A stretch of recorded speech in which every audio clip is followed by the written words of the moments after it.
What if saving a child's life destroyed yours? Abby Morrison was 8 months pregnant when she dove into that pool.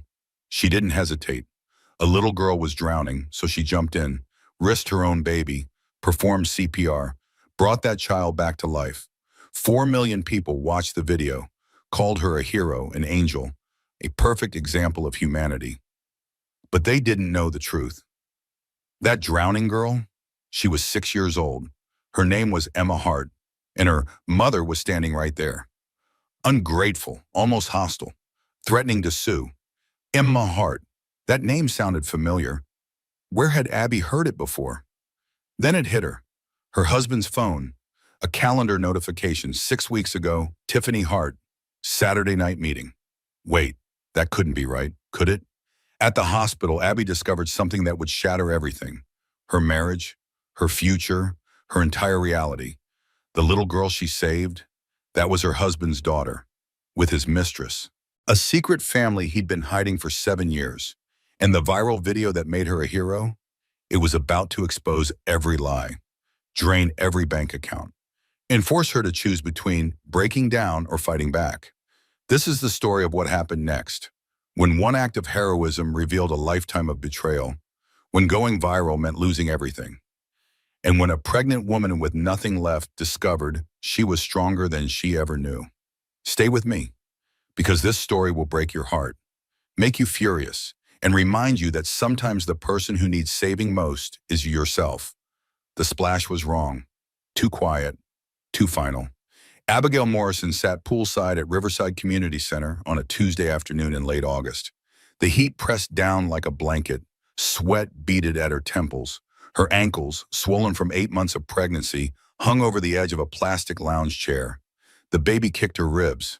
Hard. She pressed a hand to her belly and breathed through it. The pool was chaos. Summer camp kids everywhere, screaming, splashing, running despite the lifeguard's whistle. The noise was constant, a wall of sound that made her head throb. But that splash, that one splash, it cut through everything else.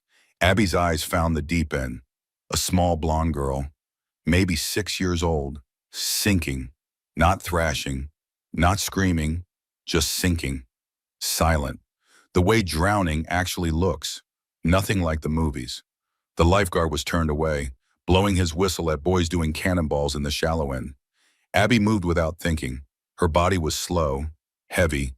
The baby made her awkward, but she was moving, feet hitting the hot concrete, heart pounding. She reached the edge of the pool and dove. The water swallowed her, cold, shocking after the heat. Chlorine burned her eyes. She opened them anyway, found the girl through the blue haze, grabbed her under the arms, kicked, hard. Her massive belly made it difficult, but she kicked. They broke the surface. Abby gasped. The girl didn't. Hands reached down. Someone pulled them both out. Abby landed hard on her side, protected her belly on instinct. Someone was shouting. The lifeguard finally noticed. Abby rolled the girl onto her back, started compressions. 5 years since her CPR certification, but her hands remembered. Press, press, press. The weight of her pregnant belly made it awkward.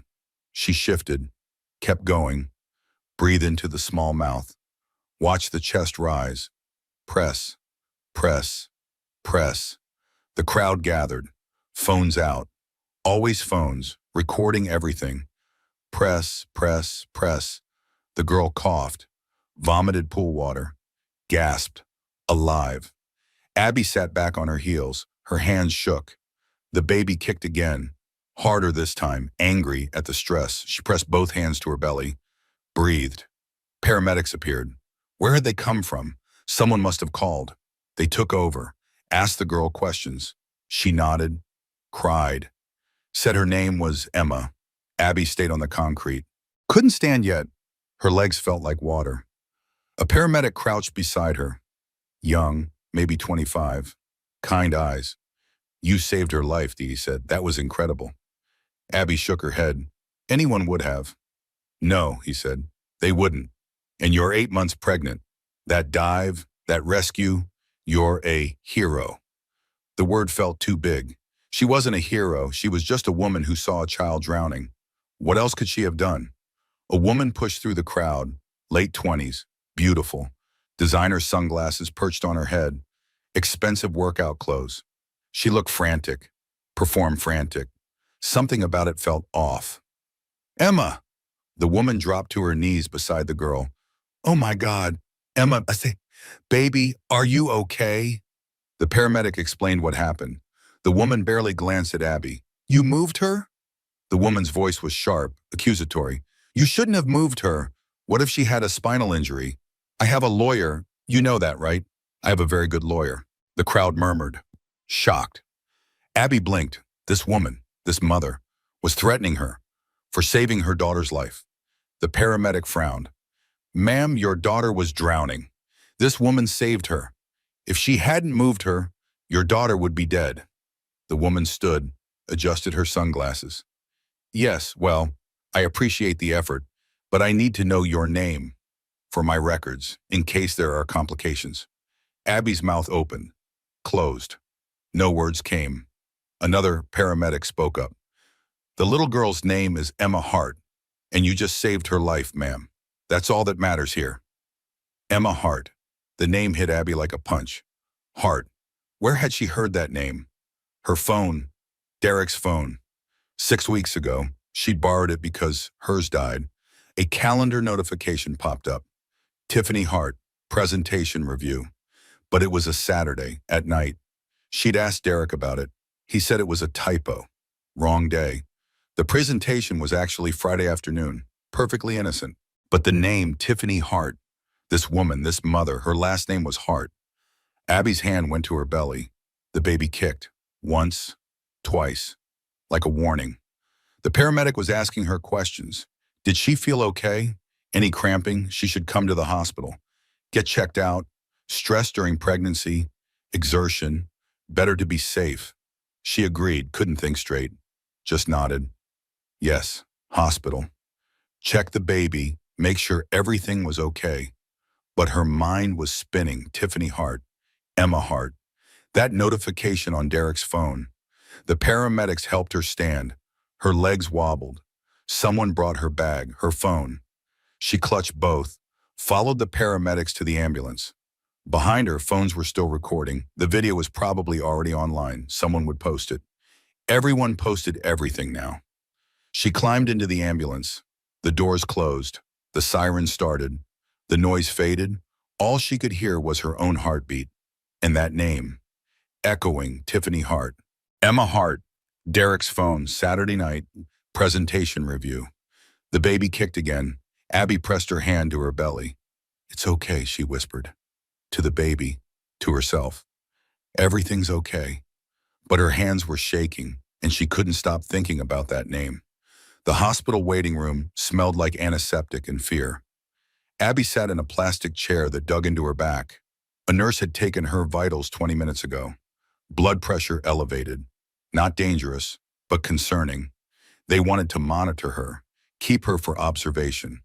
Her phone sat in her lap. Lock screen, unlock, look at it. Lock screen, unlock, look at it again. She couldn't decide whether to call Derek. Couldn't decide whether she wanted him to answer. What would she say? I saved a little girl today. Her last name is Hart. Do you know anyone named Hart?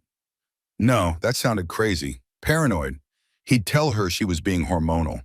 Pregnancy brain. He said that a lot lately. Every time she questioned anything.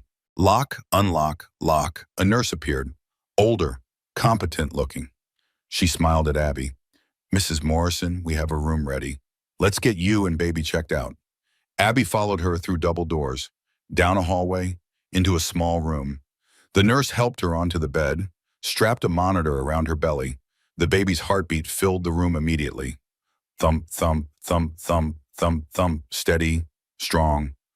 Unlike Abby's own heart, which felt like it was trying to escape her chest. The nurse took more vitals, blood pressure still elevated. She frowned, but didn't comment. Said a doctor would be in soon. Left Abby alone with the heartbeat monitor. Thump, thump, thump, thump. Abby closed her eyes, tried to breathe, tried to calm down. For the baby. She had to calm down for the baby. That's when she heard the voices, through the thin curtain. Next room over, or maybe down the hall. Sound carried strangely in hospitals. A man's voice, familiar, very familiar. I told you to watch her. The voice was tight, angry. One job, Tiff. Watch Emma while I'm in the meeting. Instead, you're shopping, and my daughter almost dies. Derek's voice. Abby's eyes snapped open. Her whole body went cold. Derek was here, at this hospital, right now. A woman's voice responded, young, defensive. Our daughter, Derek. Our daughter. And don't you dare blame me for this. You're the one who said you'd pick her up at noon. You're the one who forgot. I had to bring her to the pool because you didn't show up. Keep your voice down, Derek hissed. Why? Afraid someone will hear? Afraid your wife will find out? Abby's hand moved. She didn't think about it. Just moved. Grabbed the curtain. Ripped it back. Derek stood 10 feet away, still in his work suit, navy blue. The one she'd ironed yesterday morning. A woman stood beside him. Young, beautiful, designer clothes.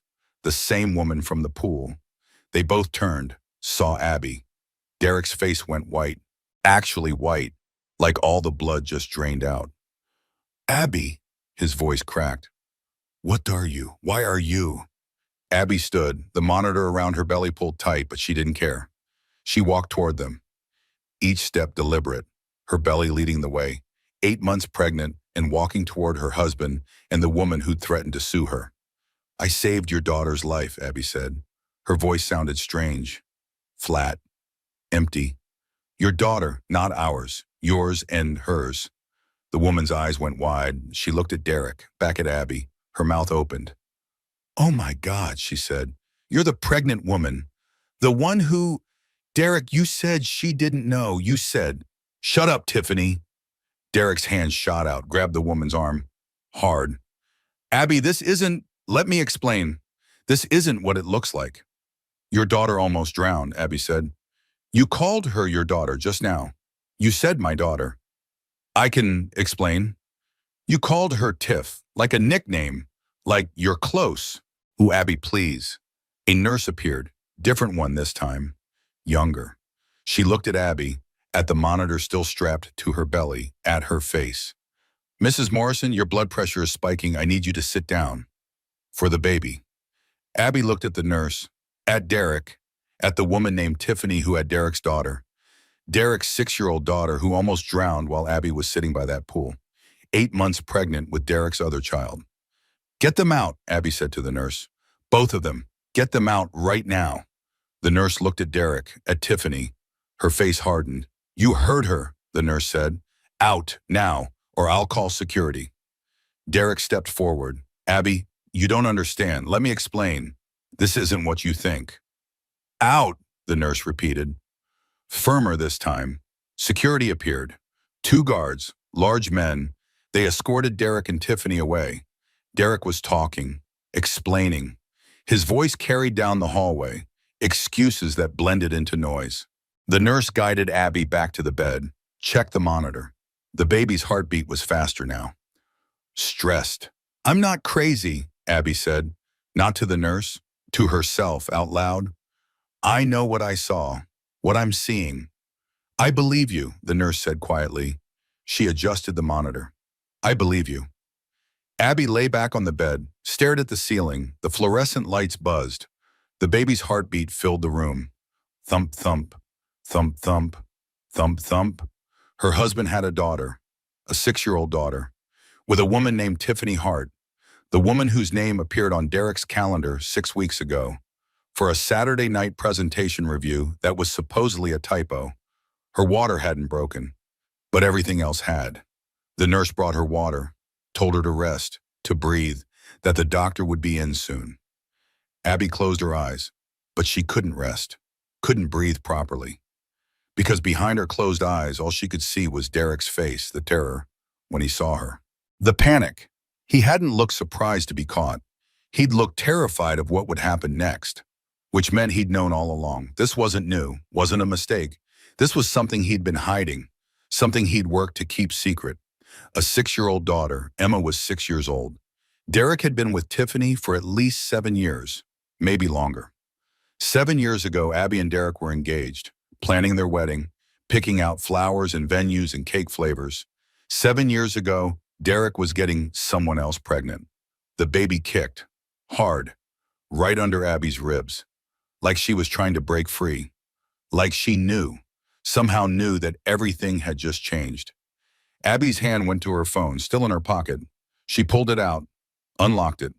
23 missed calls, all from Derek. She turned the phone off, couldn't look at it, couldn't hear his voice, couldn't listen to whatever lies he tried to tell. She lay there in that hospital bed with her baby's heartbeat filling the room and finally let herself know the truth she'd been avoiding for months. Her husband had another family, and she'd just saved his daughter's life while he was probably with them, probably choosing them over her. Again. The ceiling lights buzzed, the monitor beeped, and somewhere down the hall someone was crying.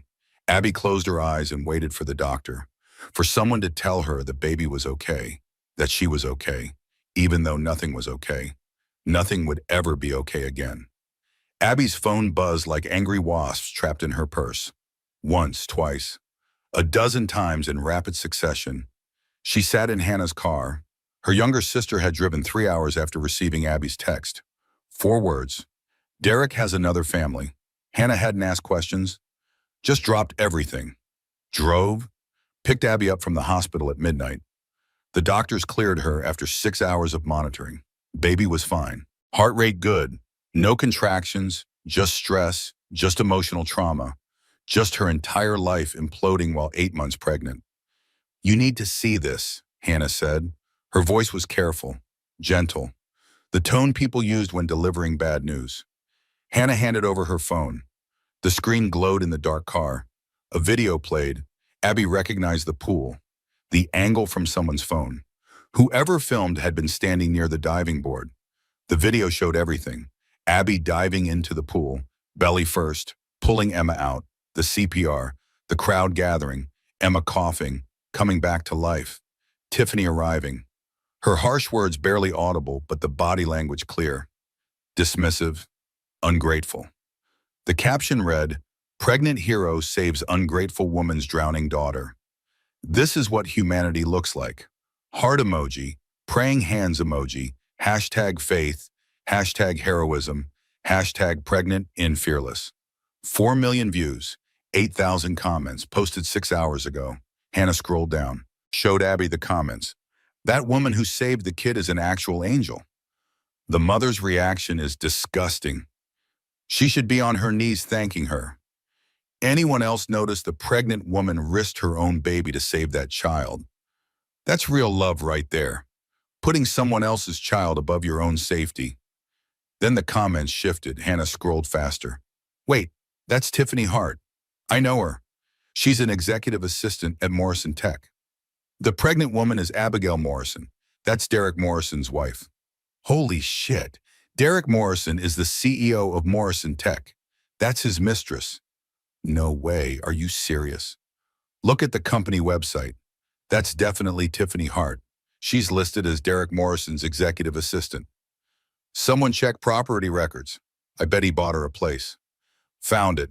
Derek Morrison purchased a condo at Harbor View Residences 2 years ago, 3 blocks from his house with his wife. Guess who's listed on the utility bills? This can't be real. It's real. This man had his pregnant wife and his mistress in the same city, same neighborhood. Abby stopped reading, handed the phone back to Hannah. Her hands were shaking. "It gets worse," Hannah said quietly. "How can it get worse?" Hannah pulled up another screen. Reddit threads, Twitter posts, TikTok videos, all dissecting Abby's life, her marriage, Derek's business. People she'd never met were investigating her husband, exposing his secrets, commenting on her body, her heroism, her pain. Local news had picked it up. Channel 7 ran a segment, "Pregnant Hero Saves Child from Millionaire's Mistress." The story practically wrote itself. "Hannah," Abby's voice cracked, "take me to your apartment. I can't go home." "I know," Hannah said. "Already planned on it." They drove in silence. The city lights blurred past. Abby pressed her forehead against the cool window glass. Her phone continued buzzing. Derek calling, again, again, again. She turned it off. Couldn't listen to his voice. Couldn't hear his lies. They arrived at Hannah's apartment building at 1 in the morning. Hannah parked in the garage, helped Abby out of the car, up the elevator, down the hallway, into the small one-bedroom apartment that smelled like vanilla candles and safety. Abby walked straight to the bathroom, sat in the empty tub, fully clothed, turned on the cold water, let it run over her swollen feet. The bathroom tiles were seafoam green, like her mother's bathroom growing up. Abby used to hide there during her parents' fights, lock the door, sit in the tub, wait for the yelling to stop. She was 32 years old, 8 months pregnant, still hiding in bathrooms. Through the door, she heard Hannah moving around the kitchen, the oven preheating, rage baking. Hannah always baked when she was upset. By morning, there would be 3 dozen cookies and 2 loaves of bread. Abby closed her eyes, let the cold water numb her feet. Tried not to think about Derek, about Tiffany, about Emma. 6 years old. Emma was 6 years old, which meant Derek had been with Tiffany for at least 7 years. They started before Emma was born, before Derek and Abby got engaged. Their entire marriage was built on a lie. Abby opened her eyes, stared at the seafoam tiles, remembered her wedding day, Derek in his tuxedo, smiling, saying his vows, promising to love her, honor her, forsake all others. Had Tiffany been pregnant then? Had Derek stood at that altar knowing he had a child on the way with another woman? Her phone was off, but the questions wouldn't stop. They circled her brain like vultures. She stayed in the tub until the water ran warm, until her feet were pruned, until Hannah knocked on the door and asked if she was okay. "I'm fine," Abby lied. She wasn't fine, wouldn't be fine, but she couldn't say that, couldn't admit it, because admitting it made it real. She climbed out of the tub, dried off with Hannah's towels, changed into borrowed pajamas. They were too small, but she made them work. In the kitchen, Hannah had made tea, set out cookies that were still warm. They sat at the small table. Abby held the mug, didn't drink, just held it, let the warmth seep into her hands. "You should check your bank account," Hannah said. Abby looked up. "Why?" "Because men like Derek, when they get caught, they try to cover their tracks." Abby pulled out her phone, turned it back on. 67 missed calls from Derek, 42 text messages, 3 voicemails from his lawyer. She ignored all of it, opened her banking app, joint savings account, the one with $250,000, money for the baby, for house renovations, for security, for their future. Balance, $473.62. Abby stared at the number, refreshed the page. The number stayed the same. She checked the checking account. $3,000 yesterday, now $112. Investment account, $50,000. Liquidated last week, gone. The only account still intact was her personal checking, the one from before the marriage, the one she'd kept separate, $7,000. That was it. That was all she had. Hannah leaned over, saw the screen, said a word that would make their mother faint. "He took it all," Abby said. Her voice sounded far away, like it belonged to someone else. "Every account we shared, he drained them." "We're calling a lawyer," Hannah said. "First thing tomorrow." "With what money?" "With your 7,000, with credit cards, with whatever it takes." "Abby, he can't do this. You're 8 months pregnant. He can't just take everything and leave you with nothing." But he had. Derek had done exactly that. Abby set down her phone, picked up a cookie, bit into it, tasted nothing, chewed mechanically, swallowed. "There's more," Hannah said. She pulled up her own phone, showed Abby a Facebook post. Tiffany Hart's profile, public. Easy to find, a photo from 3 weeks ago. Tiffany and Derek at a fancy restaurant. She was wearing a red dress, smiling. Derek had his arm around her. They looked happy, in love. The caption, "Celebrating 7 incredible years with my love." Heart emoji. Derek Morrison tagged. 7 years, not 6, 7. The affair started 7 years ago, before Emma was born, before the engagement, while Abby and Derek were dating, while she thought they were building a future together. Emma wasn't a mistake. She wasn't an affair baby that complicated things. She was proof that Derek had been living a double life for their entire relationship. Abby stood, walked to the kitchen sink, gripped the edge, breathed. The baby kicked, hard, right under her ribs. like she was angry too. I gave up my job for him, Abby said. Not to Hannah, to the sink, to herself. I was director at that nonprofit. I loved that job. But Derek said he needed me. His business was taking off. He needed a partner who could be flexible, who could host dinners and attend events and support him full time. Hannah came to stand beside her, put a hand on Abby's back. I trusted him, Abby continued. I gave up my career, my independence, my salary, everything, because he said we were building a life together. He said I could go back to work later, after the baby, after things settled. Later was always just around the corner.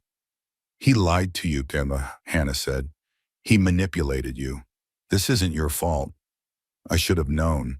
The signs were there. Late nights, canceled plans, that notification on his phone. I should have looked deeper. Should have questioned more. He gaslit you.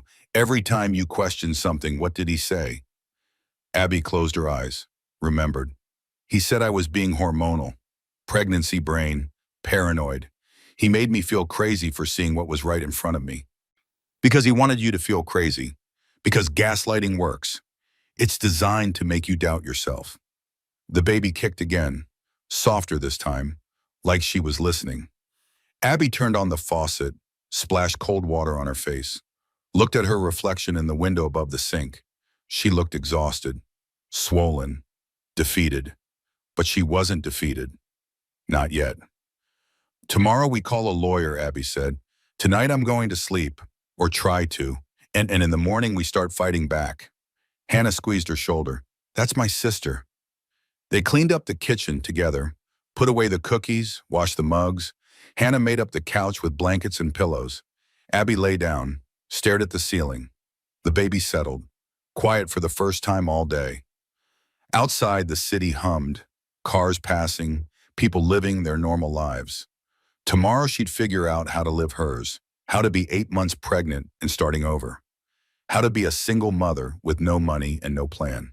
But tonight she just needed to close her eyes, to breathe, to survive 1 more hour, 1 more minute, 1 more second. She closed her eyes. Eventually sleep came, and with it, dreams of drowning. Abby woke at 3 in the morning to the sound of methodical scrubbing. She blinked in the darkness, got her bearings. Hannah's couch, Hannah's apartment, the aftermath. She pushed herself up. Her belly made it difficult. Everything made it difficult now. Walking, sleeping, thinking clearly. 8 months pregnant, and her body felt like a foreign country. The apartment smelled like lemon cleaner. She followed the scent to the kitchen, found Hannah on her hands and knees, scrubbing the grout between tiles with a toothbrush. The spice cabinet stood open. Every jar lined up, alphabetical order. Cinnamon, cumin, garlic powder, paprika. Hannah, Abby said gently. Hannah looked up. Her eyes were red. She'd been crying. I can't sleep. Kept thinking about him, about what he did to you, so I'm cleaning. If I stop moving, I'll drive to his house and key his car, which would be satisfying but also illegal. Come sit with me. They moved to the couch, sat in the dim light from the kitchen. The building was quiet, that 3 a.m. silence when the whole world seemed to be holding its breath. You saved a little girl's life yesterday, Hannah said. You risked your own baby, and that's what he was doing, stealing from you, planning his escape, using your goodness against you. Abby's phone buzzed on the coffee table. Derek calling. She turned it back on to check messages. That was a mistake. He'd called 73 times since yesterday afternoon. She let it go to voicemail. Waited. The notification appeared. New voicemail. She played it on speaker. Derek's voice filled the quiet apartment. Abby, please. I know you're angry. I know this looks bad, but if you'll just let me explain, it's not what you think. Tiffany and I, we had a thing. Past tense. Years ago, Emma is my daughter. I can't deny that. But I've been trying to do right by her while protecting you. I didn't want you to get hurt. I was going to tell you. After the baby was born, after things settled, I had a plan. But then this happened. The viral video. Everyone digging into our lives. I was trying to protect you from all of this. Please call me back. Let me explain properly. I love you. You and our baby. That's what matters. Please. The voicemail ended. Silence filled the apartment again. Hannah made a noise, half laugh, half sob. He's such a liar. He always was, Abby said quietly. I just didn't want to see it. She scrolled through the other voicemails. They followed a pattern. First, apologetic. Sorry, begging for forgiveness. Then, defensive. This isn't my fault. You're overreacting. Then, angry. Answer your phone. We need to talk like adults. Finally, threatening. My lawyer says any public statements will be defamation. You need to think about the consequences. The text messages were worse. 2 a.m. messages sent when he was probably drunk. Rambling, desperate, cruel. You're making a mistake pushing me away. Think about our baby, our family. Tiffany means nothing. She never did. I'll fight for custody if you force me to. This is pregnancy hormones. You're not thinking clearly. I've talked to my lawyer. You can't take my child from me. Abby set the phone down. He's scared. Good, he should be. No, I mean he's really scared. These messages, they're escalating. He's losing control of the narrative. The viral video, the internet investigation, people finding out about the condo, about Tiffany. He built this perfect image. Successful CEO, devoted husband, and it's crumbling. What are you saying? I'm saying men like Derek, when they lose control, they get dangerous. A knock at the door made them both jump. Hannah checked the peephole, opened the door. Derek stood in the hallway, still wearing yesterday's suit, wrinkled now. His tie was gone, hair messed up. He looked like he hadn't slept. Good. Abby, he said, thank God, I've been calling. We need to talk, please. Hannah blocked the doorway. She doesn't want to talk to you. This is between me and my wife. Move. No. Derek's jaw tightened. He looked past Hannah, made eye contact with Abby. 5 minutes. That's all I'm asking. 5 minutes to explain. You owe me that. Abby stood, walked to the door. Hannah stepped aside but stayed close, protective. I don't owe you anything, Abby said. But fine. Talk. You have 5 minutes. Derek stepped into the apartment, looked around, took in the situation. Abby in borrowed pajamas. Hannah hovering, the evidence of sleeplessness and stress. He sat in the armchair without being invited. Posture shifting to boardroom mode, trying to take control of the room. This is all a misunderstanding, he started. Tiffany and I, yes, we had a relationship, but it ended years ago. She got pregnant. I did the right thing. I supported her. Emma's my daughter. I can't deny that. I pay child support. I see Emma sometimes, but it's not what the internet is making it out to be. 7 years, Abby said. The Facebook post says 7 years. Derek waved a hand, dismissive. She never updated that. It's from when we were together, before I met you, before we got engaged. She just never changed it. Emma is 6 years old. 7 years ago, you and I were engaged. The dates are fuzzy. It ended before the engagement. Technically. Abby, please, I was young. I made a mistake. But I chose you. I married you. We're having a baby together. That's what matters. You and me and our family. What about the money? Hannah interjected. Explain the drained bank accounts. Derek shot her a look. Turned back to Abby. I was protecting our assets, my business. We're having some legal issues. Potential liability. I didn't want our family money at risk, so I moved it. Temporarily. It's safe. I'll put it back. Where is it? Abby asked. In an account. Offshore. Protected.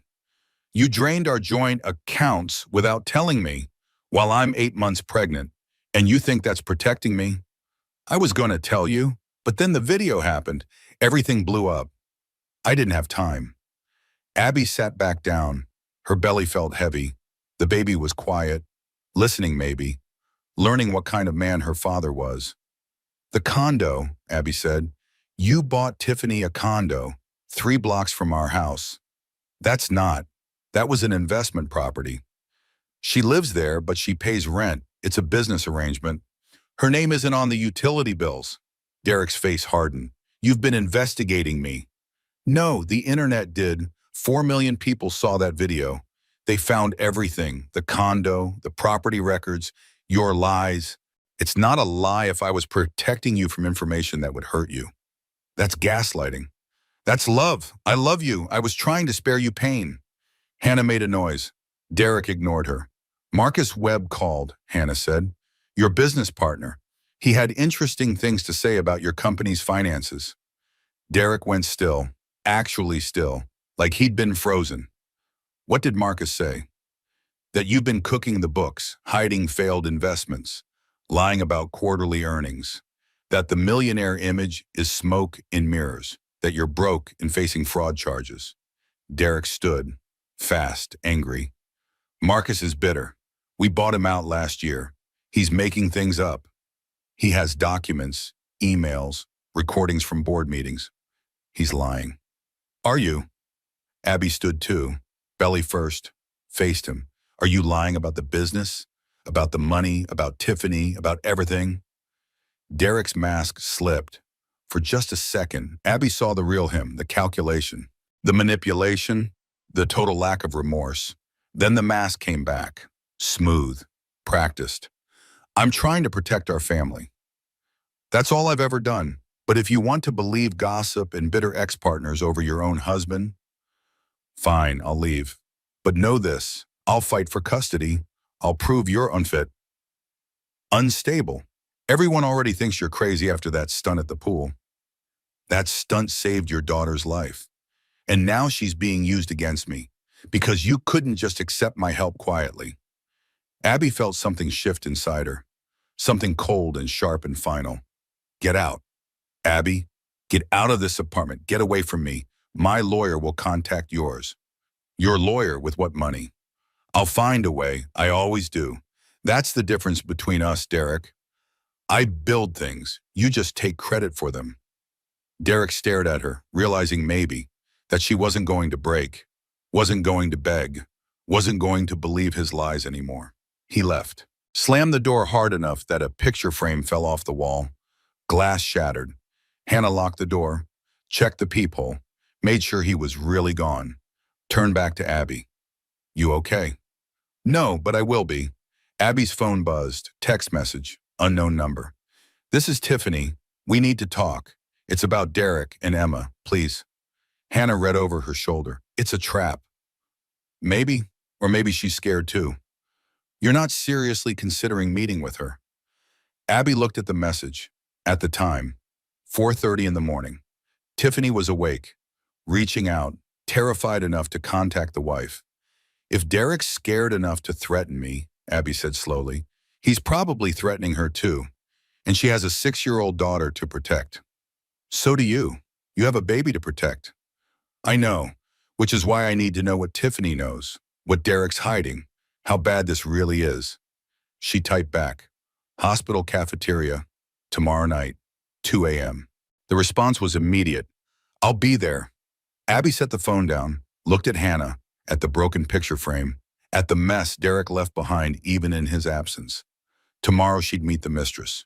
Figure out what game Derek was really playing. Start building her case. Start fighting back.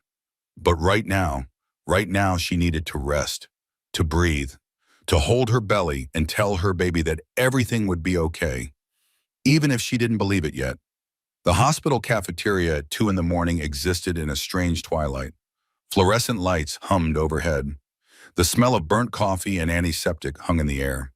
3 nurses sat at a corner table, exhausted from double shifts. A janitor mopped near the entrance. Abby sat at a table near the windows. Outside, the city glowed. Inside, everything felt suspended, like the real world didn't exist here. She was early, on purpose, needed to see Tiffany arrive, needed the advantage of position. Small things mattered when you had no control over anything else. Her phone showed 1:58 a.m. She held a cup of terrible decaf coffee, hadn't drunk any, just needed something to hold, something to occupy her hands. The baby kicked. Regular rhythm now. Abby pressed a hand to her belly. It's okay, she whispered. We're okay. The cafeteria doors opened. Tiffany walked in. She looked different without the designer sunglasses and defensive anger. Smaller somehow, young, So young, only 27, 5 years younger than Abby. Tiffany bought coffee at the machine, didn't drink it either, just needed something to hold, same as Abby. The thought made Abby's chest tight. They both realized they were doing the same thing. Both reached up, pulled at their sleeves, covered their wrists. Protection, comfort, human instinct when feeling vulnerable. Tiffany sat down across from Abby. Neither spoke for a long moment. "Thank you," Tiffany finally said, "for saving Emma. I was horrible to you at the pool. I'm so sorry." Abby said nothing, couldn't find words, didn't trust her voice. "I didn't know you existed," Tiffany continued. Her voice cracked. "Not at first. Derek hired me 7 years ago. I was 20. Just out of college, he was charming, successful, attentive. He told me he was single. By the time I found out about you, I was pregnant." "When did you find out?" "About you?" Emma was 2 months old. I saw a wedding photo in his office, asked about it. He said you were his ex-wife, that the marriage was over, that you were making the divorce difficult. He showed me papers, looked official, made you sound vindictive, made me feel like I was the victim too. Abby's hands tightened around the coffee cup. "When did you know the truth?" "Pieces of it, over time." Tiffany stared at her own cup, couldn't make eye contact. "Emma was 3 when I saw another photo, in his office, you and him, dated after Emma was born. I confronted him. He said you were unstable, that he stayed married for tax reasons, for his business, that he was leaving you soon. Just needed the timing to be right. But he never left. No, there was always a reason, always an excuse. Your mother got sick, his business needed stability, you were trying for a baby, then you got pregnant, then it was too late to leave. Then, you stayed. I had a 3-year-old daughter. He paid for everything, Mom. The condo, the car, Emma's preschool, everything. And he said if I left, if I told anyone, he'd prove I was an unfit mother. Take Emma away, Wati. I believed him. He's very good at making you believe him." The words hit Abby like physical blows. The same tactics, different woman, same playbook. Derek was predictable in his manipulation. "Why are you telling me this now?" Abby asked. "Because I saw the viral video, the way you didn't hesitate to save Emma. Even though you must have suspected something, even though saving her put your own baby at risk. You did it anyway." Tiffany pulled out her phone, slid it across the table. Text messages between her and Derek. Abby scrolled through them, each one worse than the last. "Keep your mouth shut about everything. If you talk to Abby or anyone else, I'll make sure you lose Emma. I own you, don't forget that. The criminal investigation is your fault. If you'd kept Emma under control, none of this would have happened." The last message was from yesterday. "I'm liquidating everything and leaving the country. You and the kid are on your own. Should have kept your legs closed." Abby set the phone down. Her hands were shaking. "He's running. He has offshore accounts. I've seen the statements. He's been moving money for months. This was planned. The viral video just accelerated his timeline. We were just obstacles. Both of us. Things to clear away before he disappeared." Yes. They sat in silence. 2 women, 2 victims, same man, different lies, same result. "I have evidence," Tiffany said. "Emails, financial records he made me sign, recordings from when he'd come over drunk, bragging about manipulating the board, cheating investors. I recorded him, just in case he tried to take Emma. I needed proof he was unstable, unfit." "Why are you giving this to me?" "Because you saved Emma's life. Because we're both victims of the same liar. Because my daughter deserves better than a father who threatens to take her away as punishment. And you deserve better than a husband who treated you like an ATM." Abby looked at Tiffany, really looked at her, not as the mistress, not as the enemy, as another woman Derek had trapped and manipulated. 20 years old and pregnant, alone, terrified. How different was that from where Abby sat right now?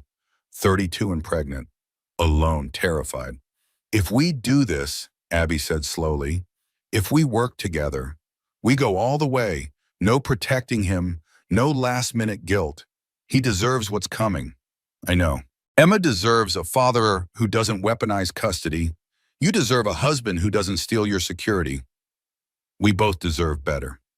They exchanged phone numbers, lawyer contacts, Tiffany forwarded files, recordings, bank statements, 7 years of evidence in one night. As they stood to leave, Tiffany hesitated. For what it's worth, I think Emma's lucky you were there that day. Not just because you saved her from drowning, but because she got to see what a real strong woman looks like.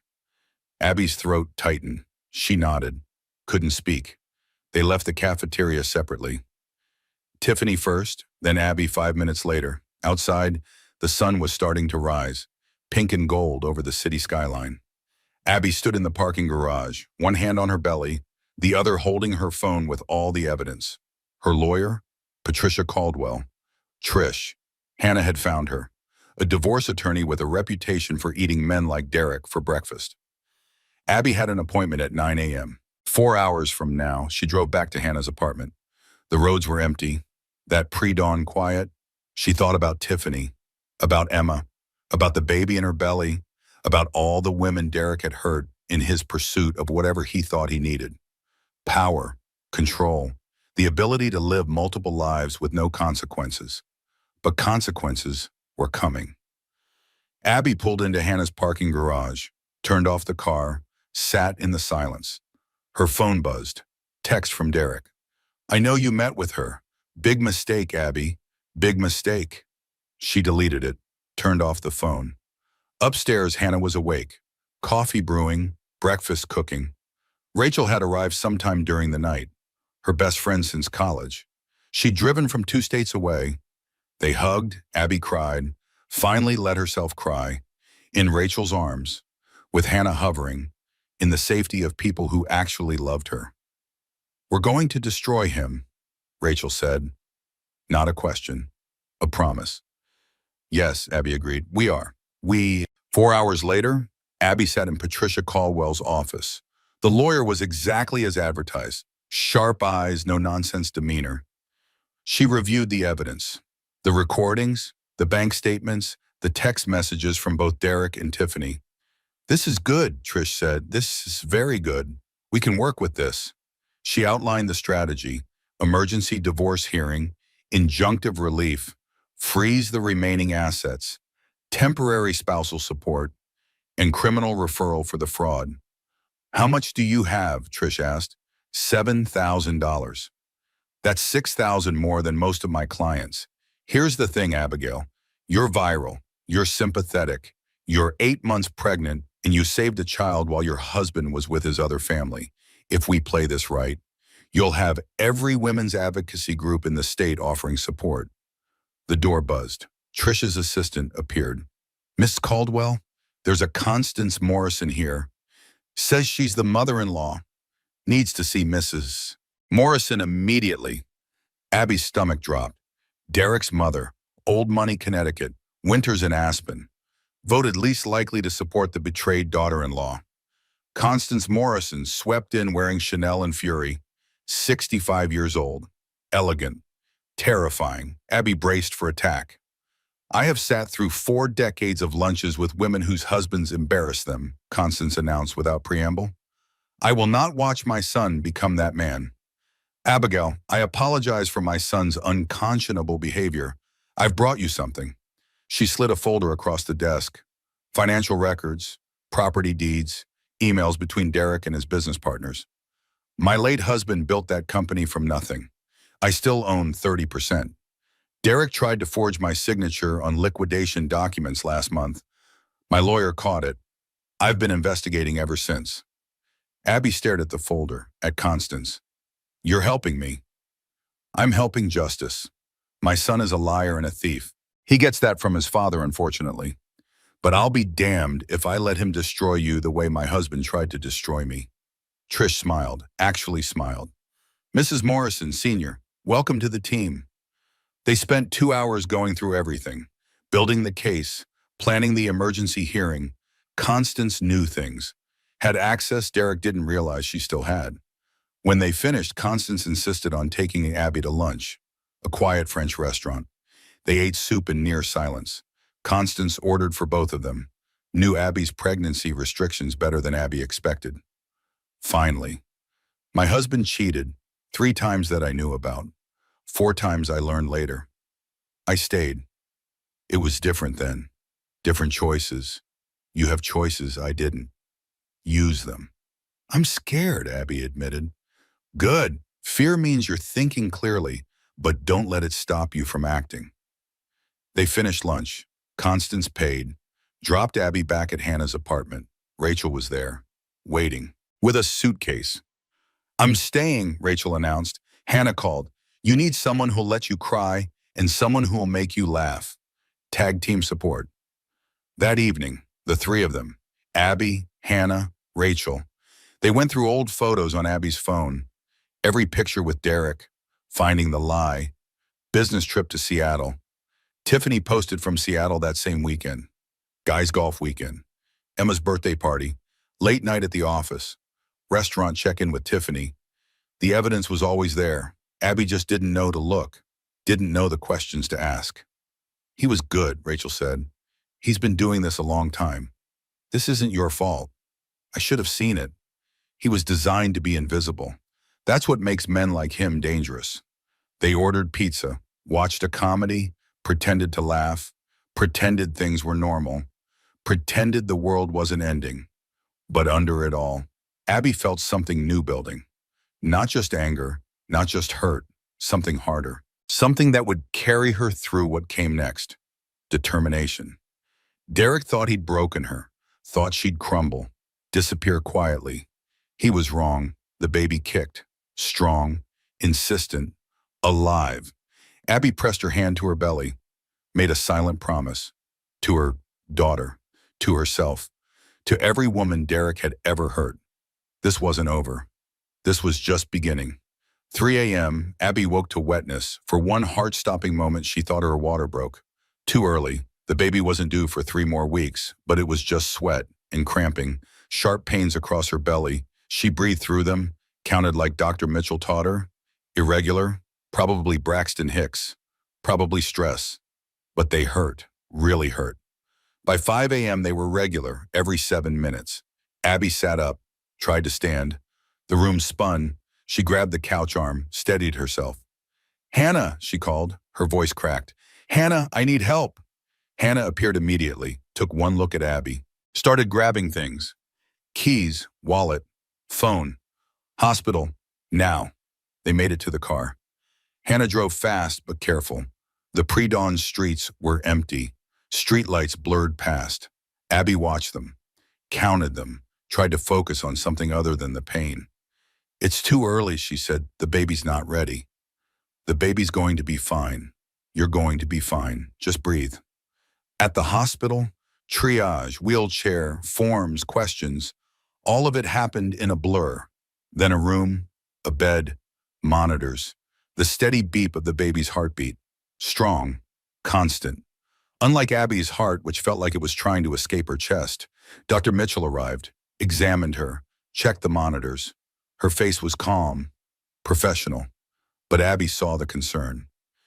You're having real contractions, Dr. Mitchell said, but your cervix isn't dilated, stress-induced. We're going to stop them if we can. Your baby needs more time. They gave her medications, IV fluids, magnesium sulfate that made her feel hot and strange. The contractions slowed, stopped. The baby's heartbeat remained strong. Dr. Mitchell sat on the edge of the bed. Abby, I need you to hear me. The stress you're under, it's affecting your pregnancy. I know what you're going through is unimaginable, but your baby needs you to find some way to manage this, even temporarily. How? Abby's voice broke. How do I manage learning my entire marriage was fake? That I sacrificed my career, my independence, everything, for a man who had a whole other life. I'm about to be a single mother with no job, no savings, no home. How do I not stress about that? Dr. Mitchell squeezed her hand. By remembering you're not alone, by letting yourself feel what you need to feel, by asking for help when you need it. After Dr. Mitchell left, Abby lay in that hospital bed, alone with the monitors, with the beeping, with the fear, and she broke. Not pretty tears, ugly choking sobs that hurt her ribs. Made her nose run, probably disturbed patients 3 rooms over, but she couldn't stop. She cried for the marriage she thought she had, the partnership that never existed, the future that was built on lies. She cried for her career, the nonprofit director position she left because Derek said he needed her, said they'd have time for her career later. Later never came.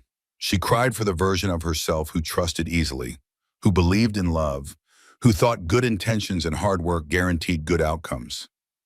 The worst part isn't that he cheated. It's that he let me believe I was the problem. Every time I felt lonely, he made me feel needy. Every time I questioned him, he made me feel paranoid. I wasn't losing my mind. I was seeing the truth and being told it was crazy. Her phone buzzed.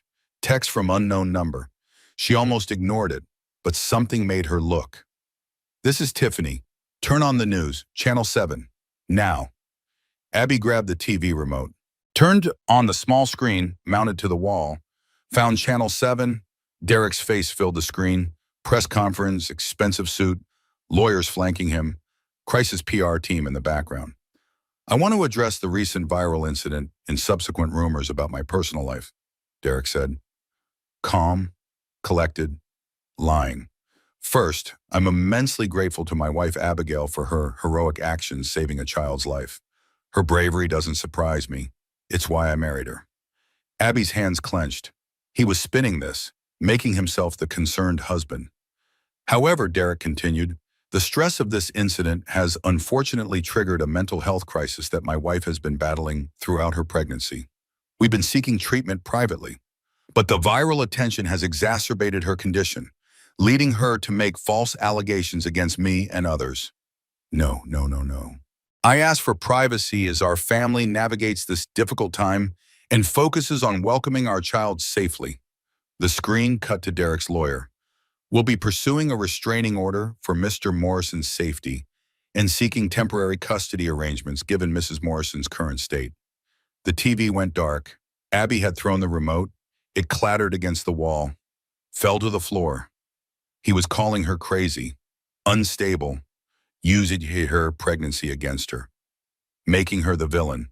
Her phone exploded with calls. Hannah, Rachel, Trish, Constance, everyone who'd seen the broadcast. She answered Hannah's call. "Did you see?" "We all saw. Rachel's pulling up now. Trish is already drafting a response." This was a huge mistake on his part. "How is this a mistake? He just told the world I'm mentally ill. And we're about to show the world exactly who he is." Hannah's making a video, timeline of everything, the affair, the fraud, the threats, all of it, with receipts. "I don't want to fight in public. I know. But he made this public. We're just setting the record straight." 2 hours later, Hannah's video went live. She'd worked fast, used all her social media expertise, created a timeline video that was devastating in its simplicity. Split screen, Derek's press conference on one side, facts on the other. Derek: "My wife is experiencing pregnancy-induced psychosis." Facts, screenshot of Tiffany's Facebook. "7 incredible years with my love." Derek: "False allegations." Facts, property records showing condo purchase during marriage. Derek: "I'm committed to my family." Facts, text messages to Tiffany: "I'm liquidating everything and leaving the country." The video included Marcus Webb's statement, Constance's written support, bank records showing asset dissipation, screenshots of Derek's threatening text to Tiffany, all with Tiffany's permission. Overlay text: "When men get caught, they call women crazy." Here's the timeline of the real story. Hannah posted it everywhere, tagged news outlets, used trending hashtags. Within 3 hours, 2 million views. But it wasn't just views, it was action. Women's advocacy groups reached out. A prominent attorney offered pro bono services. Domestic violence organizations highlighted financial abuse. 3 other women came forward with similar Derek stories: former employees, a college girlfriend, pattern evidence. Abby's phone rang, private number. She almost didn't answer, but something told her to. "Mrs. Morrison, this is Vanessa Price. I host a podcast about financial abuse in relationships. Your story, what you're going through. It's exactly what we cover. Would you be willing to share your experience? Help other women recognize the warning signs." Abby looked at the monitor, at her baby's heartbeat. Steady, strong. Yes, she said. I'll do it. They scheduled a video call for the next morning. Abby spent that night in the hospital. They wanted to keep her for observation, make sure the contractions didn't come back. Hannah and Rachel stayed, rotated shifts, one sleeping in the chair, one keeping Abby company, being present. At 8 a.m., Abby did the podcast interview from her hospital bed, but she didn't frame herself as a victim. She framed herself as an educator. I want other women to know what I didn't, she said, looking directly at the camera. Financial abuse is real. It starts small. Suggestions about careers, encouragement to let him handle the finances, isolation disguised as devotion. I didn't see it happening because I loved him. I trusted him. That's not stupidity. That's being human. But I also want women to know it's never too late to fight back. I'm 8 months pregnant, starting over with nothing. And I'm still fighting, not for revenge, for me, for my baby, for every woman who's been told she's crazy when she's actually just seeing the truth. The interview went viral. Not as big as the rescue video, but big enough. Comments flooded in. My ex did the same thing, took me years to rebuild. Currently going through this, her strength gives me hope. This is why we need to teach financial literacy and red flags in schools. Abby read the comments, each one a reminder that she wasn't alone, that her story mattered, that speaking up helped someone somewhere. Our Mitchell cleared her for discharge that afternoon. The contractions hadn't returned. Baby was stable, blood pressure better. She could go home, well, to Hannah's apartment. That was home now, but before she left. A nurse came to her room, the same one from the first night when Derek and Tiffany were there. I saw the video, the nurse said quietly, the timeline one. I want you to know, I believe you. I've seen men like him before, using pregnancy and motherhood as weapons. You're doing the right thing. Keep fighting. Abby nodded, couldn't speak, just nodded. Hannah drove her back to the apartment. The emergency divorce hearing was scheduled for Friday morning, 2 days away. Trish had everything prepared, with Constance's evidence and Marcus's testimony and Tiffany's recordings. They had a case, a strong case, but Abby was exhausted, emotionally drained. She spent that evening on the couch. Rachel made dinner. Hannah handled phone calls. They created a buffer between Abby and the chaos outside. At 10 p.m., Abby's phone buzzed. Text from Derek. This is your last chance. Drop the divorce. Stop the investigation. We can fix this. I'll come home. We'll work it out. But if you go through with the hearing, if you keep pushing, I'll make sure you lose everything. The baby, your reputation, everything. Abby stared at the message, at the threat, at the desperation underneath.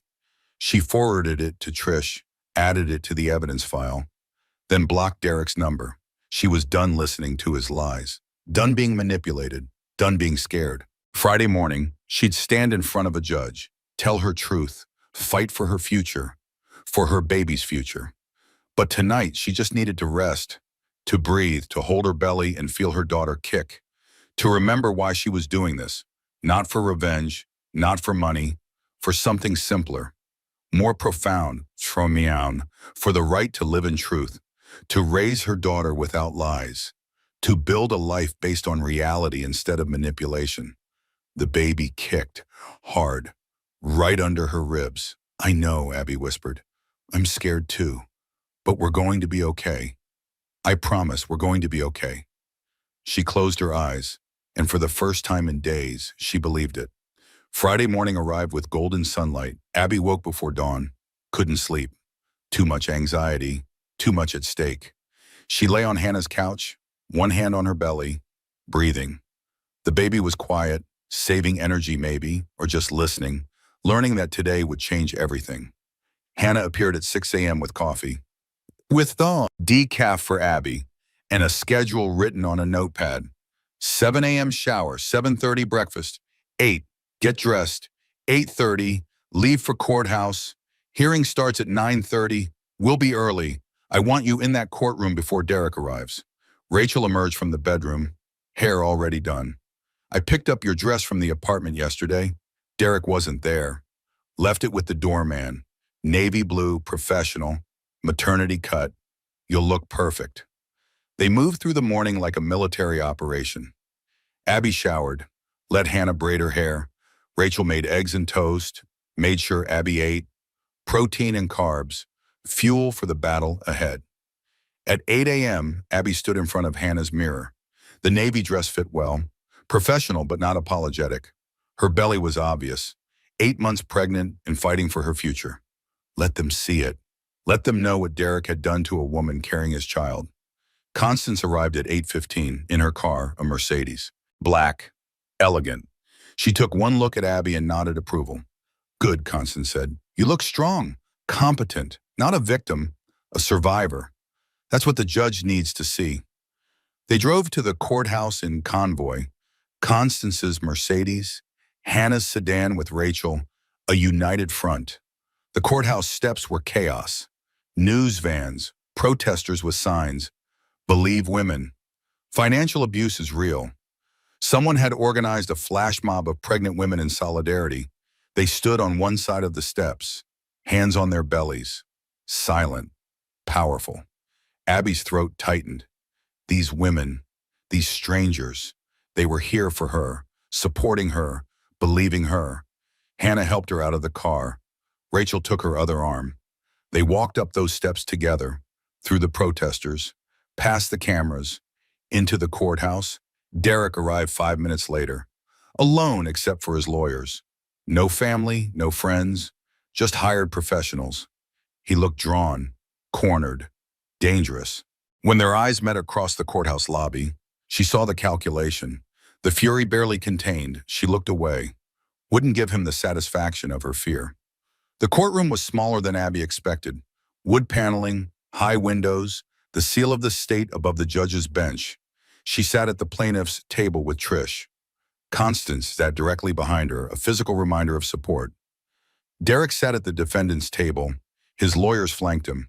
3 of them, expensive, aggressive. The bailiff called the court to order. Judge Mary Ann Foster entered. A woman in her 50s, no-nonsense expression. She'd seen everything, believed nothing without proof. Derek's lawyer went first, painted a picture of Abby as unstable, manipulative, using a viral video to destroy an innocent man's reputation, claiming the affair was a misunderstanding, that Emma was from before the marriage, that Derek was a devoted husband being crucified by social media. My client is being subjected to a digital witch hunt, Derek's lawyer said, based on edited videos and out-of-context messages. Mrs. Morrison has created a false narrative, using her pregnancy to gain sympathy, when in reality she suffers from mental health issues that have been exacerbated by stress and hormones. Abby's hands clenched under the table. Trish put a hand on her arm. Steady, patient, wait. Then it was Trish's turn. She stood, methodical, precise, presented the evidence piece by piece. Timeline of affair, 7 years, documented with Facebook posts, emails, calendar entries. Emma was born during the marriage, not before triumph. The affair started before the engagement. Property records. Derek purchased the condo 2 years ago, during the marriage, using marital funds. Put it in Tiffany's name to hide assets. Bank records. Systematic draining of joint accounts. $250,000 moved offshore. Investment accounts liquidated. All without Abby's knowledge or consent. Text messages. Derek threatening Tiffany. Threatening to take Emma. Planning to flee the country. Then Marcus Webb appeared via video call, testified about the business fraud, cooked books, hidden losses, inflated valuations, criminal behavior that could result in federal charges. Constance took the stand next, described Derek's attempt to forge her signature, to liquidate company assets she still owned, to steal from his own mother. But the real knockout came when Trish called Tiffany Hart. The courtroom went silent. Tiffany walked to the stand, swore the oath, sat down. She looked terrified, but determined. I was 20 when Derek Morrison hired me, Tiffany said. Her voice shook but held. He was my boss. He pursued me aggressively, told me he was single. When I got pregnant, he told me his ex-wife was dragging out their divorce. By the time I realized he was still very much married, I was trapped. financially dependent with a baby. She described the control, the manipulation, the threats. Exactly what Derek had done to Abby. The same playbook applied to both women. When Emma almost drowned and Abigail saved her, Tiffany continued, I saw what Derek had stolen from both of us. Our dignity, our truth, our power. I'm testifying today because we both deserve better. And so does Emma. Derek's lawyer tried to discredit her, called her a jilted mistress, claimed she was colluding with Abby for revenge. But Trish had recordings, audio files of Derek drunk, bragging about manipulating investors, about hiding money, about planning to disappear, his own voice condemning him. Judge Foster asked Derek if he wanted to testify. His lawyers whispered urgently, advised against it. He declined. Smart. Because any words out of his mouth would be lies. And everyone in that courtroom knew it. Judge Foster called a short recess, reviewed the evidence. 15 minutes that felt like 15 hours. When she returned, her face was granite. Mr. Morrison, Judge Foster said, her voice cut through the courtroom. In my 23 years on the bench, I've seen many men attempt to weaponize pregnancy and motherhood against women. To claim that a woman who risked her life to save a child is somehow mentally unstable is not just offensive. It's legally and morally bankrupt. Derek's face went white. The evidence presented shows a clear pattern of financial abuse, manipulation, and fraud. I'm granting Mrs. Morrison's petition for emergency relief. All remaining marital assets are frozen pending full investigation.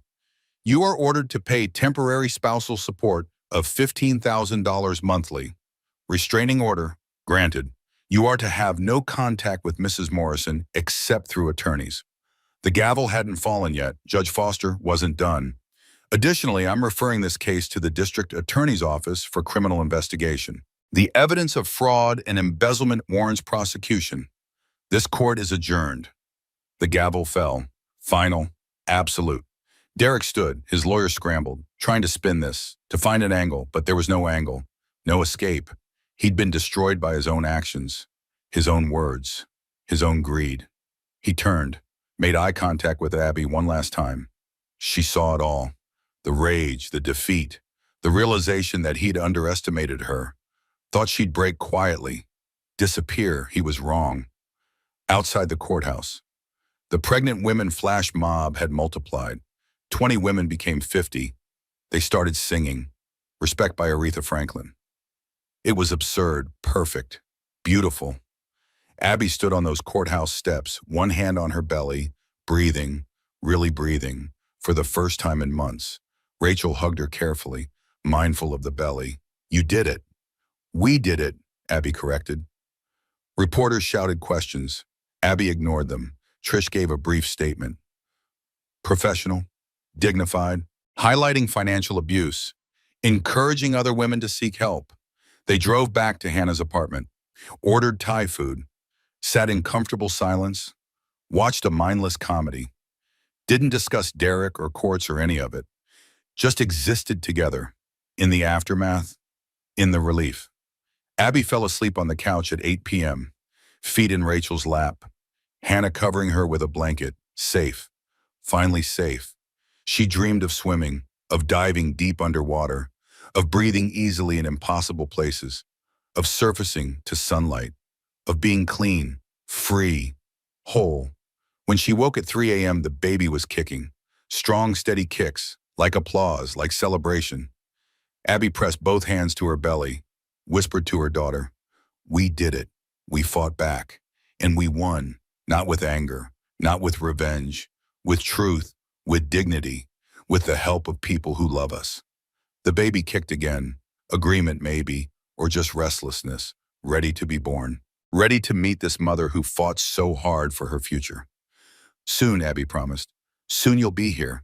And when you are, you'll be born into truth, into a life without lies, into the world where your mother chose strength over comfort, chose you over everything. Outside, the city hummed with life. Inside, Abby felt something new settling into her bones. Not just relief, not just victory, something deeper. Peace hard-won, earned through fire. But peace nonetheless. She closed her eyes, The baby settled, and they both slept, dreamless, safe, free. 3 days later, 3 a.m., Abby woke to wetness, real wetness this time. Her water breaking, soaking through her pajamas, through the sheets, through everything. This was it. This was real. Her first thought wasn't fear. It was, I'm ready. I can do this? She sat up slowly, grabbed her phone, called Hannah. Her sister answered on the first ring.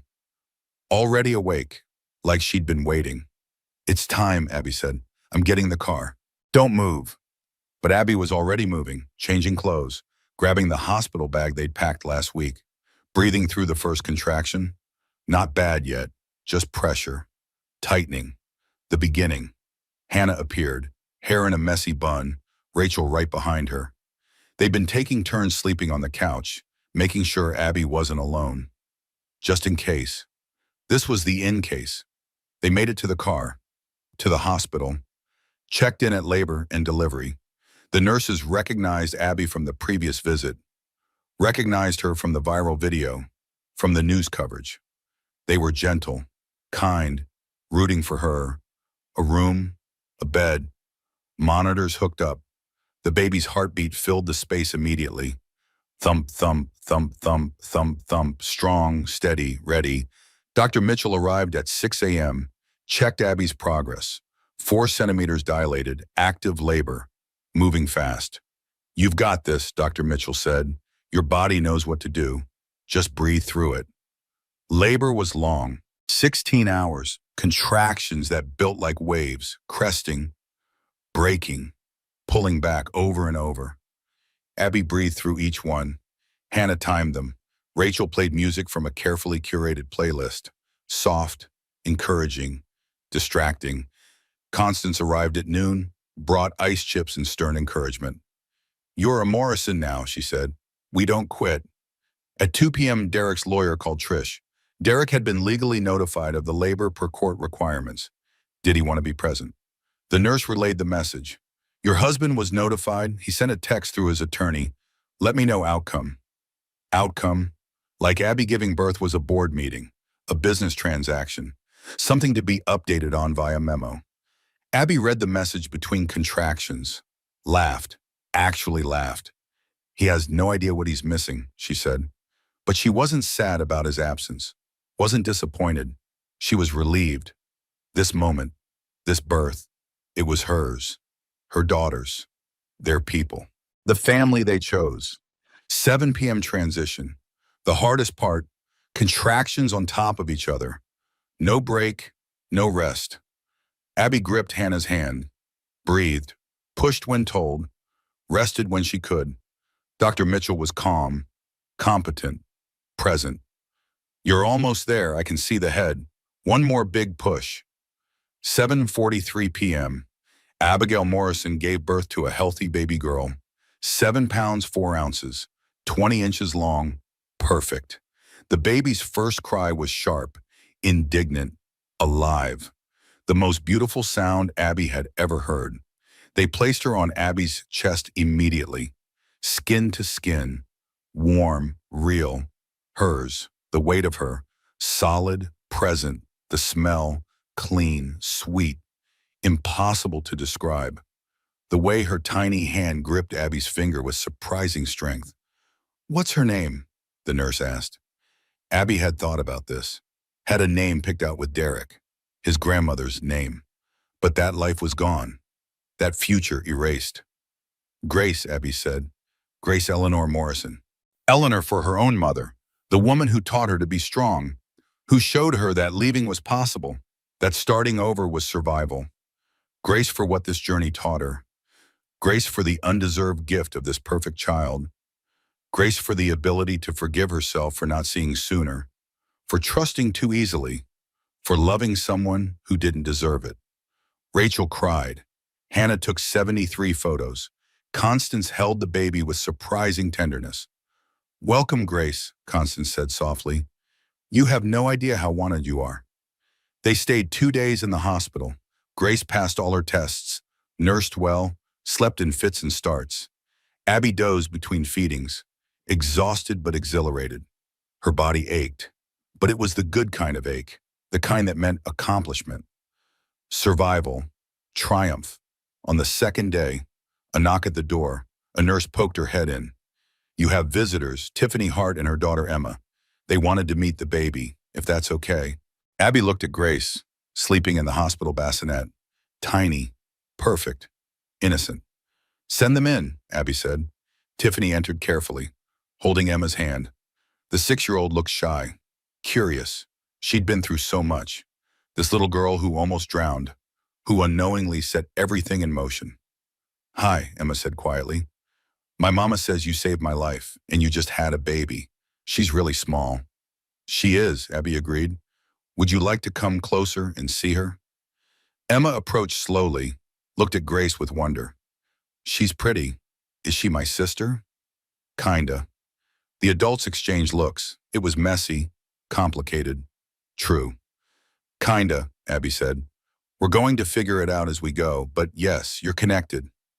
Both of you have the same father, even though he's not very good at being a father." Emma nodded seriously. "Mama says he's mean sometimes, but you're nice. You saved me." "You're welcome." Tiffany handed Abby a card, handmade. Emma wanted to make something for Grace, and for you, to say thank you. Inside was a child's drawing, stick figures. Emma, Tiffany, Abby, and a tiny bundle labeled Grace, all holding hands, rainbow overhead, hearts everywhere. Caption in crayon, "My family." Abby's throat tightened. "This is beautiful, Emma. Thank you." "Can we visit sometimes?" Emma asked. "Can Grace and me play when she's bigger?" Abby looked at Tiffany, saw the same exhaustion, the same determination, the same desire to protect their children from the damage Derek caused.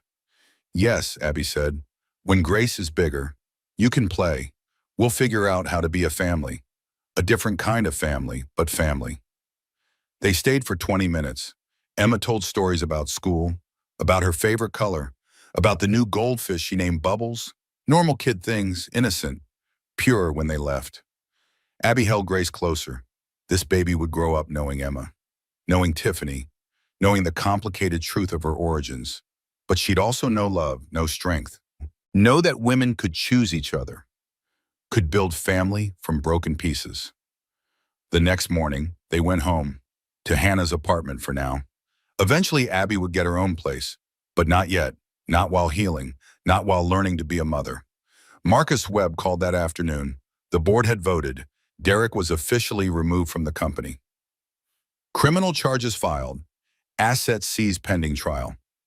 But more importantly, the business was being restructured. Marcus wanted to bring Abby on as director of operations once she recovered. "You ran a nonprofit for 7 years," Marcus said. "You know organizational management. You understand people. And frankly, we need someone who actually has ethics, someone who won't steal from the people who trust them." Abby looked at Grace, sleeping in a bassinet next to the couch, her tiny chest rising and falling. Peaceful, safe. "Give me 3 months," Abby said, "to heal, to settle, to learn how to be her mother. Then I'll come back to work, but on my terms, with boundaries, with balance." "Deal," Marcus agreed. 2 weeks later, photos appeared on Abby's phone. Unknown number, she opened them carefully. Derek's arrest, courthouse steps, handcuffs, his face defeated, destroyed, fraud trial date set, civil suits from investors. His empire completely collapsed. A text followed. "This is Tiffany. Emma wanted you to have her drawing. I'm having it framed. Thought you might want a copy of this too. He's finally facing consequences." Abby saved the photos, not to gloat, not to celebrate his downfall, but as evidence, proof that telling the truth mattered, that fighting back worked, that justice was possible. She texted back, "Thank you for everything, for being brave, for choosing us over fear." "Same to you. Grace is lucky to have you as her mother." Abby looked at her daughter, 2 weeks old, already changing, growing, becoming. "I'm the lucky one," Abby whispered. 3 months later, Abby stood at a podium. Women's Advocacy Conference. Panel on financial abuse. The conference center was full, 300 women. all listening, all seeking answers. Hope, validation. Grace was with Hannah in the audience, 3 months old now, sleeping through everything. Her superpower, apparently. Abby adjusted the microphone, looked out at the crowd, saw faces that mirrored her own experience, saw pain, saw strength, saw survival. I saved a little girl from drowning, Abby began. That's the story that went viral. 4 million views, national news coverage, social media debates. But that's not the real story. The real story is what came after. She told them everything. The hospital discovery, the drained accounts, the gaslighting, the public smear campaign, the emergency hearing, the birth, the starting over. Financial abuse is invisible, Abby said. It doesn't leave bruises, doesn't show up in emergency rooms. It's control disguised as love, protection disguised as partnership, isolation disguised as devotion. She described the warning signs, the gradual takeover of finances, the suggestions to quit working, the encouragement to let him handle everything, the way money became a weapon, a leash, a cage. I didn't see it happening because I loved him, Abby continued. I trusted him. That's not stupidity. That's being human. Love makes us vulnerable, makes us want to believe the best in people, especially people we've committed our lives to. A woman in the third row was crying. Abby made eye contact, kept talking. But I also want you to know, it's never too late to fight back. I was 8 months pregnant when my world imploded. 8 months pregnant with no savings, no plan. Starting over felt impossible, but staying felt worse. She talked about the support system, Hannah and Rachel, Constance and Trish, Tiffany, the way women came together, created safety where men had created chaos. The hardest part wasn't leaving, Abby said. It was admitting I deserved better. Somewhere along the way, I'd internalized his narrative, that I was too demanding, too emotional, too much, that I should be grateful he stayed, grateful he provided, grateful for scraps of affection and attention. But I wasn't too much. I was exactly enough, and I deserved a partner who saw that, who valued it, who didn't weaponize my needs against me. The room was silent, 300 women holding their breath, listening, recognizing, remembering. You know what I learned, Abby said? The opposite of love isn't hate, it's clarity. The man I thought I married never existed.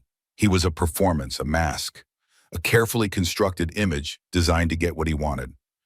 But the woman I became, she was always there. She was just buried under his lies, under my own desire to make it work, under the weight of hoping things would get better. She was waiting for permission to be brave, for permission to trust herself, for permission to demand more than crumbs. Abby paused, looked at Hannah, at Grace sleeping peacefully, at Tiffany sitting 3 rows back with Emma beside her. I'm not going to lie and say it's easy, Abby continued. Starting over is terrifying. Being a single mother is exhausting. Some days I'm so tired I cry while making bottles at 3 a.m. Some days I look at Grace and wonder how I'm going to give her everything she deserves. But then I remember she doesn't need everything. She needs a mother who lives in truth, who models strength, who shows her that women can choose themselves, can rebuild, can thrive. So to anyone listening who's in that dark place, wondering if you can survive, wondering if you're crazy for seeing what you see, wondering if starting over is even possible, Abby's voice strengthened, filled the room. You can, you're not, it is. I'm living proof, Grace is living proof. Every woman in this room who left and survived is living proof. The man who hurt you wants you to think you can't make it without him, wants you dependent, scared, small, but that's a lie. You were whole before him. You'll be whole after him. It won't be easy. You'll have hard days, moments of doubt, times when you question your decision. That's normal. That's human. That's not failure. But those moments pass, and on the other side is freedom. Real freedom, the kind that comes from knowing your own strength, from trusting your own judgment, from building a life based on truth instead of lies. The room erupted in applause, standing ovation, women crying, hugging each other, finding solidarity in shared pain and shared strength. After the panel, women approached Abby, told their stories, asked for advice, sought reassurance. She gave what she could. Contact information for resources, names of lawyers, encouragement, hope. One woman, maybe 40, said quietly, "I've been with my husband 20 years. I just realized last month. He's been controlling our money the whole time. I don't know how to leave." Abby took her hands. "You start small. Open your own bank account, even if it's just $50. Start building your own credit. Document everything, financial statements, text messages, emails. Build your evidence. Then when you're ready, when you have your plan, you leave." "But what if I can't do it?" "You can. I know you can, because you're already doing the hardest part. You're seeing the truth. You're naming it. That's where freedom starts." The woman nodded, tears streaming. "Thank you." 3 hours later, Abby sat in Hannah's car, Grace in her car seat, sleeping through the journey home like always. Abby felt drained, but fulfilled, like she'd done something important, something necessary. Her phone buzzed. Text from unknown number. She almost deleted it. But curiosity won. "This is Vanessa Price from the podcast. Your talk today was incredible. We've been getting messages all afternoon. Women sharing their stories, saying you gave them courage. I wanted you to know. Your voice matters. Your story is changing lives."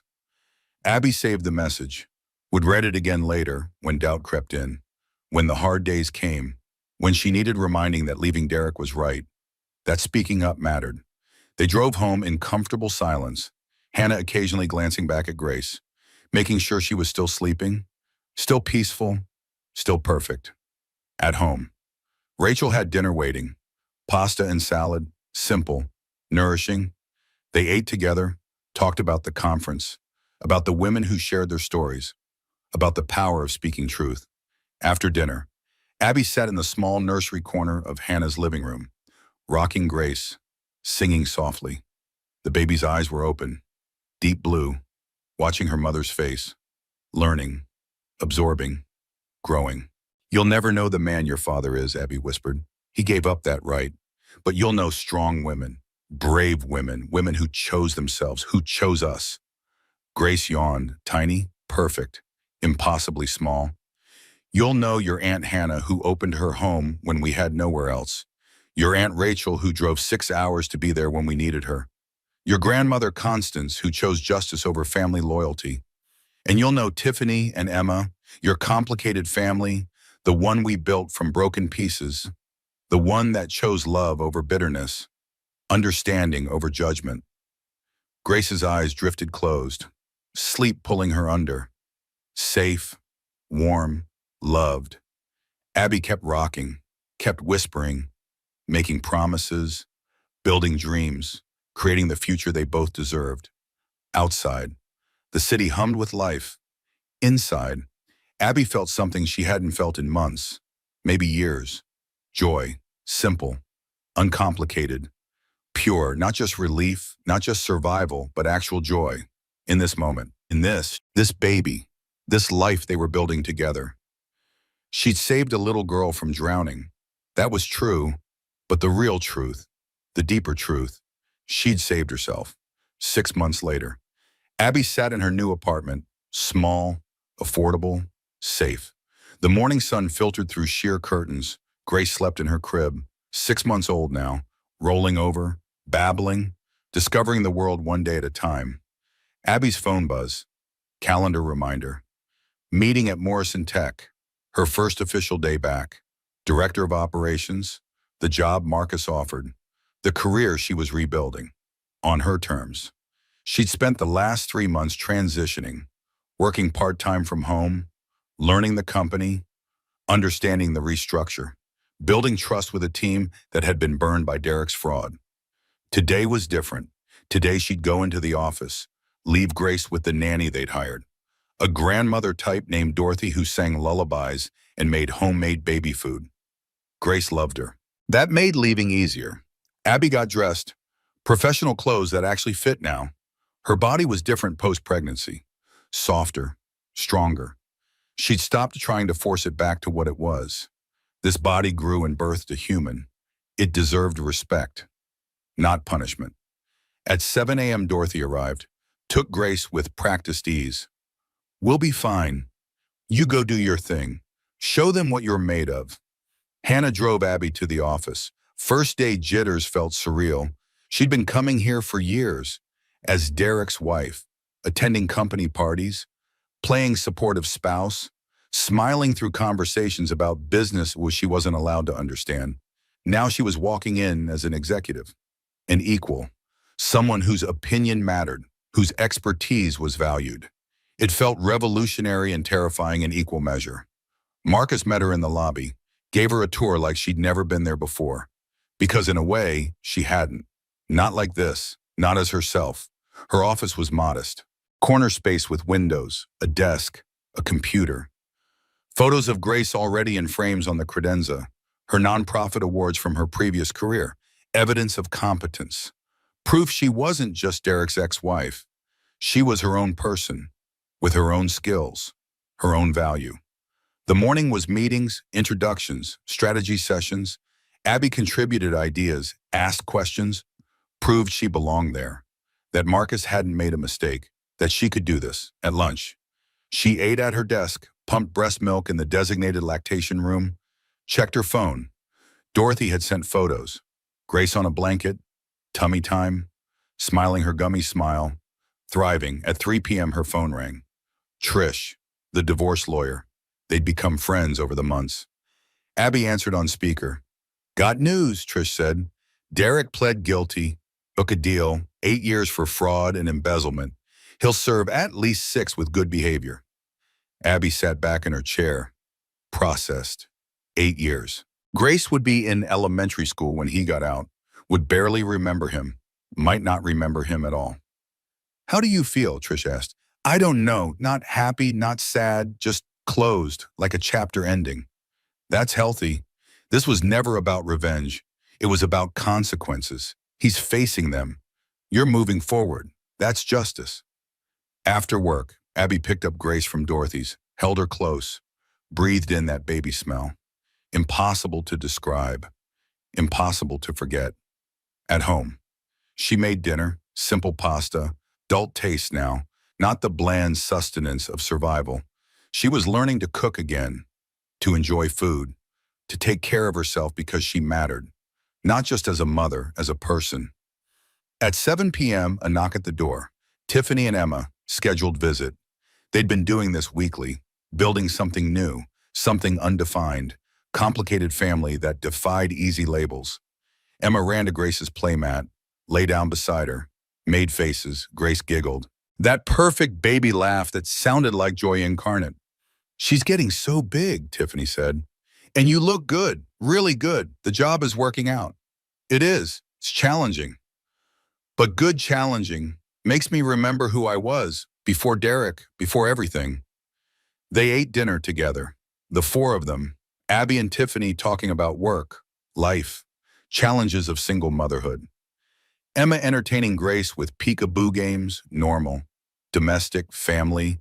After they left, Abby gave Grace a bath. The evening routine, warm water, baby soap, gentle splashing. Grace loved the water now, no fear, just curiosity, just warm. After the bath, Abby nursed Grace, rocking in the chair they'd bought with Abby's first paycheck. New furniture, new life, new everything. Grace's eyes drifted closed, full, sleepy, safe. Abby put her in the crib, watched her settle. That perfect stillness of sleeping babies. She stood there a long time, just watching, listening to Grace breathe, grateful. Overwhelmed, exhausted, happy. Her phone buzzed, text from Hannah. "How was day 1? "Perfect, hard, good. All of it. Proud of you, sis. Proud of us." Another text, this one from Rachel. Photo of the original viral video, The Rescue. 4 million views had grown to 12 million now. A permanent internet marker of the day everything changed. Rachel's caption, "Remember when you saved a life and accidentally saved your own. Love you." Abby smiled, saved the photo, turned off her phone.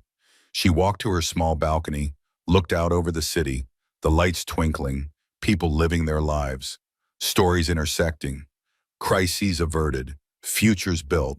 6 months ago, she was 8 months pregnant, saving a drowning child, discovering a secret family, losing everything she thought she knew. Now she was 6 months into a new life, a new job, a new understanding of herself.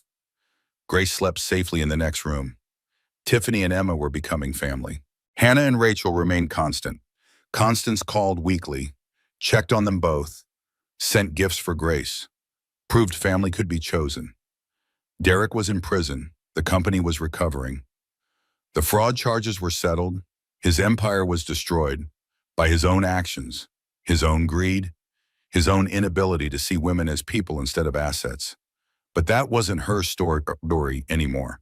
That was just the chapter that ended, the catastrophe that became catalyst. Her story was this apartment, this baby, this bomb, this life, built from nothing, built on truth, built by her own hands with help from people who loved her. She finally understood the thing she'd been searching for all along. She didn't need saving. She was always her own hero. She just had to decide to show up, had to decide she deserved better, had to decide her daughter deserved better, had to decide that living in truth was worth the cost of comfort. Grace made a sound, half cry, half sigh. Abby went to her, checked. False alarm, still sleeping, just dreaming. Baby dreams of milk and warmth and mother's heartbeat. Abby returned to the balcony. The night air was cool. October now. Autumn settling in. A year of changes behind her. A lifetime of possibilities ahead. Her phone buzzed again. Unknown number. She almost ignored it, but something told her to look. This is a producer from Good Morning America. We'd love to have you on. Talk about your experience, financial abuse, your advocacy work, your story. Would you be interested? Abby stared at the message. A year ago, 6 months ago, even 3 months ago, she would have said no, would have hidden, would have preferred invisibility to vulnerability. But that woman was gone. The one who made herself small to fit Derek's needs. The one who apologized for taking up space, for having opinions, for wanting more than she was given. This woman, this Abby, she was different, braver, clearer, stronger. Not because trauma made her strong, but because choosing herself made her whole. She typed back, "Yes, I'm interested. Let's talk." She sent it, turned off her phone for real this time, went inside, climbed into bed, set her alarm for 6 a.m. Morning would come early, Grace would wake hungry, work would demand attention, life would continue its relentless forward motion. But tonight she could rest, could close her eyes, could sleep without fear, without lies, without wondering what Derek was hiding. What truth was waiting to destroy her carefully constructed denial? She was free, actually free. The kind of freedom that comes from knowing your own strength, from trusting your own judgment, from building a life on rock instead of sand. Grace stirred in her crib. Abby listened, waited. The baby settled, back to sleep, back to dreams. Abby closed her eyes. The last thought before sleep pulled her under was simple, profound, true. We're going to be okay, not someday, not eventually. Right now, we're already okay. And tomorrow they'd wake up, start again, keep building, keep growing, keep choosing truth over comfort, reality over fantasy, themselves over anyone who demanded they be less. The city hummed outside. The apartment was quiet. Grace slept peacefully. And Abby, for the first time and longer than she could remember, Abby slept too, dreamless, safe, free. Grace is 2 years old now. She's learning to talk, learning to run, learning that her mother is someone who fights, someone who survives, someone who chose truth over comfort. If this story resonated with you, if you saw yourself in Abby's journey, or if you know someone who needs to hear this, do me a favor. Hit that like button. Let me know this story mattered. Drop a comment below. Share your thoughts, your own experiences, your words of encouragement for anyone going through something similar. Share this video with someone who needs to hear it. Sometimes we all need reminding that starting over is possible, that we're stronger than we think, that we deserve better than we've been accepting. And if you want more stories like this, stories about real women facing impossible choices and finding their strength, hit that subscribe button. Join our community, because we're building something here, a space where truth matters, where women support women, where survival becomes triumph.